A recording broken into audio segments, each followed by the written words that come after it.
guys, and welcome to the second episode of the Carry My Heart podcast. I'm Carrie. It is a gray, rainy day here in Chicago today, so hopefully it is not raining wherever you are, and if so, I hope this podcast can lighten up your day a little bit, because I know it's lightening up mine. Where you can find me on Ravelry and Instagram at KECogan, and you can also read my blog if you so desire. You can find that at kerryecogan.blogspot.com. So in case you're wondering, today I am wearing another crocheted item. I believe last week I was also wearing an item that I crocheted. This is the Peekaboo Button Wrap by Miss Naris. It is a free pattern, and I will link to it on Ravelry for you all. And it's really beautiful, really nice, really simple, and I recommend it highly because it far exceeded my expectations. So just a little couple administrative bits before we get started. I went to give a few shout outs to some people. First of all, to all the people that watched my podcast this past week, my first episode. Thank you so much. You guys are awesome. Seriously. Every view, like, comment, subscriber that I got just made my whole day so much better. And y'all made my week awesome. So thank you so much. It really means a lot that you want to stick around and see more. So I also want to give shout outs to two different podcasters, two podcasts that I started watching this past week. The first is LegacyKnitz, Chelsea and Sue, the mother-daughter duo. They are hilarious. I pretty much blazed through all of their podcasts and was in stitches the entire time because they are so funny. I was falling out of my chair. They're just hilarious, and they do great work. They make really beautiful things. And so if you haven't watched them, you should definitely check them out because they're awesome. I also want to give a shout out to Devin of Francofille Knits. First of all, happy birthday, Devin. Today is Sunday, March 13th, and it is her birthday, and that's really awesome that this just sort of coincided with my second episode. So Devin, happy birthday. I am so happy to have found your podcast. You are really, really beautiful, and everything that you make is so gorgeous, especially the shawl that you just designed. I can't wait for that pattern to be released. I'm actually really sad that I wasn't able to jump on the test knit bandwagon for that one because it was quite popular and closed up quite quickly, but I'm excited to knit it once it comes out. So happy birthday, Devin. And also, you mentioned in your latest podcast that you are going to be coming to YarnCon at the beginning of April here in Chicago, and I'm really excited. I really hope we can meet up and get together and do something, maybe do some knitting, and it's going to be an awesome time. So speaking of YarnCon, that sort of segues perfectly into my works in progress. The first item that I cast on last night actually, and I am using yarn that I bought at YarnCon last year. This is just gorgeous, gorgeous yarn that is just this beautiful blue and purple color. Really, really beautiful, and I'm sure the camera is not doing it justice at all. So this yarn is by Hearthside Fibers. It is their vanilla socks base, and it's 75% Corriedale wool, 25% nylon. And I'm not gonna lie, I probably bought this yarn because of the name of the colorway. So this is their Poison Dart Frog color. What can I say? I'm a sucker for a good name. But I am liking the yarn as well. I'm liking how it's knitting up. So what I am making is a pattern that's incredibly popular amongst podcasters. This is the very small starts of the Antarctic shawl. And the pattern designer is suddenly slipping from my mind, but I will definitely leave a link to this pattern. And it is just really beautiful. It's really simple. The other shawl that I have on my needles right now that I'll show you in a second, that I mentioned last week, is quite complicated. And so just to have something that's really, that's more basic and simple is really, really nice. So relatively speaking, I mean, I haven't done much, but for having started it last night, I feel like this thing is flying. So I'm eager to have it done. I definitely want to have it done by the end of the month so I can submit it for the shawl along on Andy's of Andre Sue Knits Ravelry group. She has a little shawl along going on there. And I would also like to finish the other shawl I'm working on, but I am not as optimistic about that. This, as I mentioned, or maybe I didn't, I can't remember. This is the Tiffany triangle shawl. It is just, it's so gorgeous and lovely. This lace is turning out to be really, really beautiful. And at first I had to be glued to the pattern for each row. But as I'm getting more of it done, the pattern's becoming, it's becoming a little more intuitive. And so I'm not having to stare at the pattern quite as much, but it's definitely complicated and requires most, if not all, of my attention while I'm knitting this. This is not like a Netflix knit. This is not something that I can just park in front of the TV and watch something while I knit. So, I mean, I will confess I have been doing that anyways, but that has led to quite a few mess ups. So this is being knit in the Knit Picks gloss lace yarn, which is a lace weight yarn, and the colorway Port. Really, really beautiful. Kind of matches almost what I'm wearing now, but not quite. It's just really beautiful. I love this color clearly, and I'm really excited to have this shawl done. I finally finished the first chart of the pattern, the first of 4. So I moved on to chart B, and B is going okay, but C is gonna be a little daunting, I think. So, I mean, the more stitches you get on the needle, the harder it's gonna get, obviously, but hopefully it's gonna be okay. Hopefully I'll get it done, especially in time for the end of the month so I can enter it into the shawl along. But if not, that's okay too. Hopefully I'll have the Antarctis shawl done for that. So my last work in progress, I saw this last week as well, but I actually did quite a bit of work on it and it's almost a finished object. This is the basket rib hand towel, free pattern on Ravelry. Really, really nice, really simple. It is my commuter knitting now.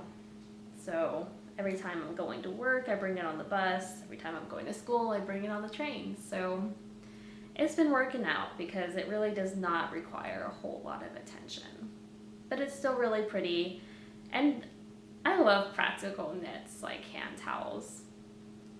I don't know, there's just something about seeing my hand towels or these projects just sort of in use everywhere, you know, not just something I can wear, but, you know, to see it hanging up in the bathroom or to have someone else that comes into the house, you know, compliment me on it. It's always a nice feeling. So that is that. And I have a finished object this week. Really excited. This took a year. It's my baby now. This is the texture throw by Erica Knight, and it's done.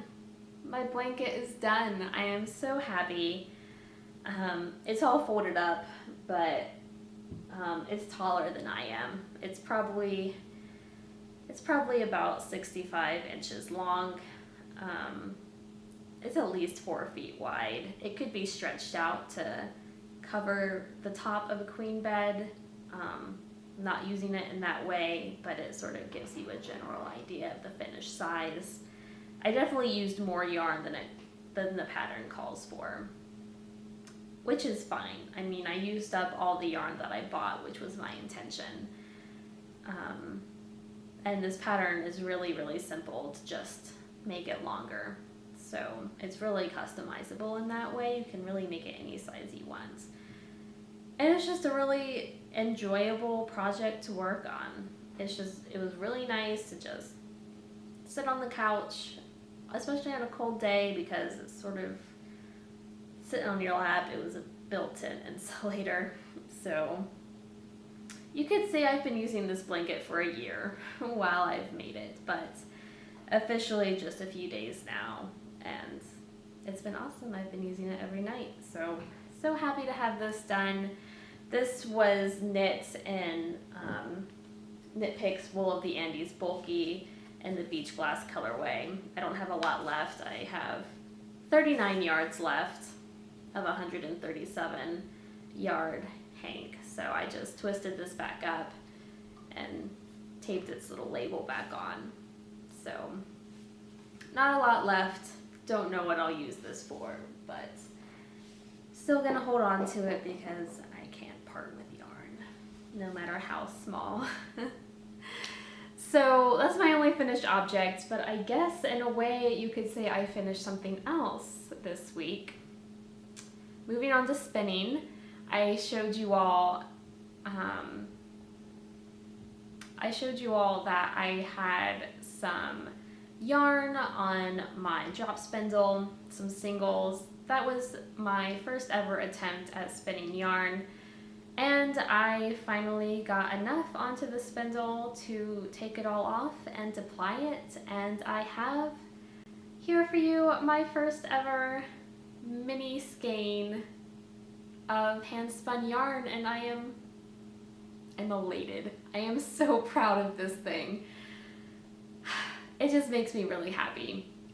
There are definitely some bits that are way overspun, some bits that are a little underspun, and it's very thick and thin, but it's beautiful to me. I'm so proud of it. I'm probably never going to use it just because it's not enough for a project by itself, and I have the expectation that whatever I spin from here on out won't be as thick and thin, so it'll never really match up with anything else that I spin. So I'm just gonna keep this forever. And I'm fine with that because I look at this and I get really happy because I made yarn, you guys. I made yarn. I'm so happy. I'm so happy. And I'm gonna keep this guy forever, and he's so soft. Whatever. It's amazing. I love it. The yarn is amazing. It's really soft and stretchy and squishy. And this, the fiber was from woolery.com, and I mentioned last week that they called this their Heinz 57 wool, and that I had no idea what that meant, so I went and looked that up. What they mean by that is that the fiber is not just from one breed or one animal. They took wool from a whole bunch of different breeds, hence it's sort of a mishmash, hence the Heinz 57. So I wish I knew exactly what kind of wool it was so that I know sort of the qualities of that particular wool. But that's okay. It's a learning process. I mean, that's exactly what this was. It was definitely a learning process. I know some things not to do. I know some things that worked out pretty well. I love it. Love. So that is that. That is all of the fiber items I have to show you. This next thing that I want to show you won't be a regular segment. I want to show you some of the things I'm reading right now, actually, because they sort of tie in to yarny goodness. The first is the book called Homesteading. I'm sorry for the glare. I'm reading this on my Kindle. And this is by Abigail R. Gehring. I'm not sure I said her last name correctly, but I will link the book per usual. And this book is great because it's pretty much just an enormous guide to every craft and homemade and homesteading thing that you could ever want to do. It does have knitting in there. Obviously found that part to be a little basic, but for, someone that's never knit before, it would be really beneficial in my opinion. They've literally everything from canning to gardening, herbal medicine. I think there's some sewing. Seriously everything. I am not joking. This book is enormous. I definitely didn't read the whole thing. I picked out the parts that I was most interested in, but it's really great. It's a great resource. I wish that I owned this book instead of having just borrowed it from the library. But now I know that this is something that I might want to buy later on. And it's a great resource and I highly recommend it. So the other book that I wanted to mention that I'm currently reading, it's a fiction book all about knitting, of course. And I have to say, I really love novels about knitting. They're usually really cheesy and really fast reads, but I definitely enjoy them. It's not usually the sort of book that I go for, but it's definitely a nice change of pace, and it's a super easy read. It makes me want to be at the beach because I guess that's how people typically describe an easy read, is like it's a beach read. It sort of like uplifts you, it's easy to read, it's fun. And so this book, it's by Kate Jacobs. You might have heard of this series of books before. This is the third book in the Friday Night Knitting Club series. The first book is called The Friday Night Knitting Club. The second book is called Knit 2. And now this is the third book, Knit the Season. Now it's not seasonal here at all. It's not Christmas or Thanksgiving or anything, but who says it needs to be Christmas to read a book about Christmas? But so Knit the Season, it's just really fun. It's really enjoyable. Like I said, I just take joy out of reading books about knitting because I really connect with them, and it's just, they're nice reads. So if you're at all interested, definitely check it out.